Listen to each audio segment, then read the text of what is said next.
Which of the 5 love languages best describes your love style? Hi there, men's dating coach Harry Wilmington here, founder of introvertdatingsuccess.com, and today you're going to learn what the 5 love languages are and how to discover which ways you and your partner best express love to have a happier relationship. If you're watching this on YouTube, hit that subscribe button and the little bell icon to be notified of new videos.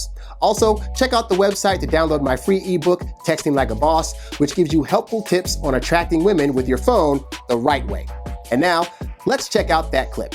Here are the 5 love languages. The first one is words of affirmation.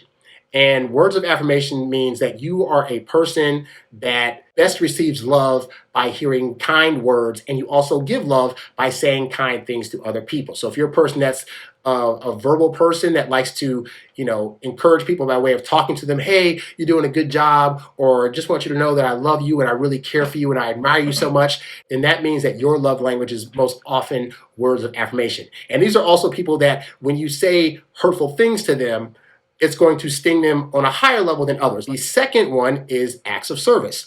This is your love language, then you are a person that likes to do for others as a means of showing care. You might try to show your partner hey, I did this thing for you, or I went to the store for you, or I, fixed something around the house for you, whatever. And so on your end of things, you get really hurt when you ask somebody to do a simple favor and they don't want to do it back. The third love language is receiving gifts. If you are a person that is a gift-giving love language person, then that means you typically try to give things that indicate your care for somebody. And that might be something as simple as when you go on vacation and you see some shot glasses and you know that your significant other loves collecting shot glasses, then you'll get that for them because it makes you think of them, and you're going to give that to them because you want to show that you care, because you listen, and there's proof of this by the fact that you got them this shot glass. You get really hurt when either people forget your birthday, or you ask for a specific gift and then they don't give that to you, or they give you something that is mean-spirited in terms of the gift, something that makes fun of you.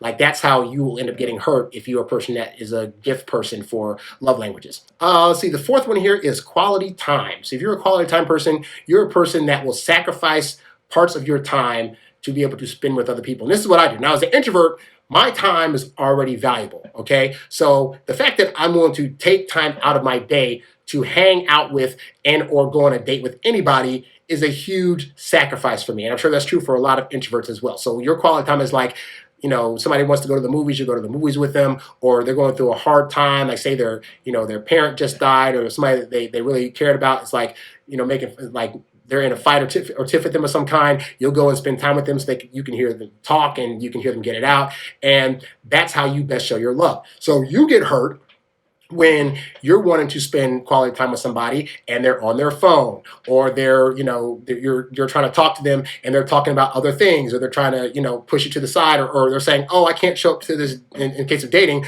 I was going to show up for this date, but I decided to flake on you, or I decided I'm going to do something else instead, or I'm tired, I don't want to come, because you're thinking I put aside time. I literally took time out of my day. I could be doing other things to spend time with you, and now you are just not respecting that at all, okay? And that's a really big one for people that are quality time people. And then physical touch. For a physical touch person, it means that you best express your love through appropriate touches.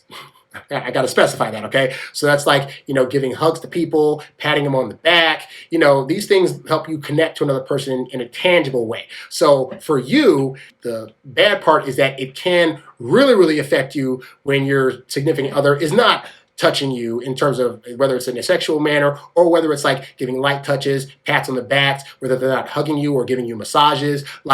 You're missing out on these things. These things are going to hurt you a lot. So here's where relationship problems can arise, is that oftentimes in many situations, the person that you end up matching with in a relationship or in a dating scenario, more often than not, have a love language that is different from yours. The kind of love that you are projecting out into the world in whatever way you're doing it is typically the way you want to receive. So if you're an acts of service person and you're showing love through acts of service, then more likely you're going to most feel loved if somebody does that act back to you. Here's what typically happens in relationships, because I think God just wants to be funny, is that you are a words of affirmation person and she is an acts of service person. So you go to your significant other and you're complimenting them, you're telling them how great they are, you're telling them that you absolutely make my day, sweetheart, and I just love the things that you're about, and you're just so kind, and I love you, and all this stuff you're verbally saying, and yet you find her complaining that she doesn't feel loved by you. And you can't figure out why. Meanwhile, her, being the acts of service person, is thinking to herself, he never takes out the trash, he never volunteers to help me with my business plan, or never helps to never suggests help me with the kids, or never helps to fix my car at times or go to the store for me, and so therefore I don't feel loved. So she's thinking, yeah, he's saying a lot of nice stuff, but she's not feeling it. Why? Because even though you're projecting out how you best receive love, that's not how she best received love. And then couples start to break down, and they don't understand how it was so good in the beginning, but how this person just didn't get me. How come they didn't understand me? Why couldn't they just simply do this thing for me? Why couldn't they simply say these things to me and make me feel good? If there's a love language that is not your language, then it can be very, very hard for you to express love that somebody else needs to get in that language. Like for me, like I said, I'm very much not a words person.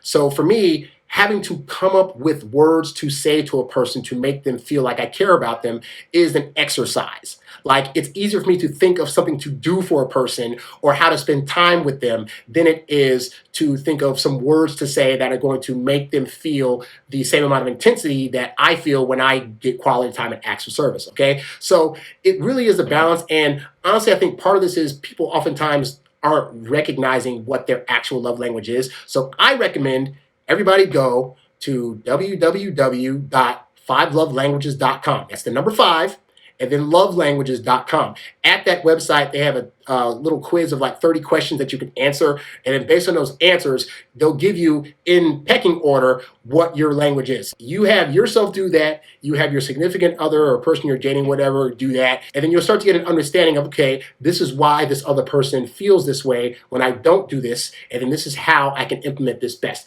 And I'm actually going to go over what each of these love languages you can do to make your significant other feel loved, and then what things to avoid. That way you'll already kind of have a jump on this stuff. Now that you've heard from me, I'd like to hear from you. Which of the 5 love languages do you feel matches most with your personality? If you're watching on YouTube, leave your comments below or write me at HarryWilmington@gmail.com. Are you ready to learn how to attract women via texting? Go to introvertdatingsuccess.com right now to download my free ebook, Texting Like a Boss, which will give you the secret do's and don'ts of attracting women with your messages the smart way. If you like this video, hit that like button, make sure to subscribe, and click the little bell icon to be notified about future videos. Thanks for watching, and I'll catch you next time. Peace.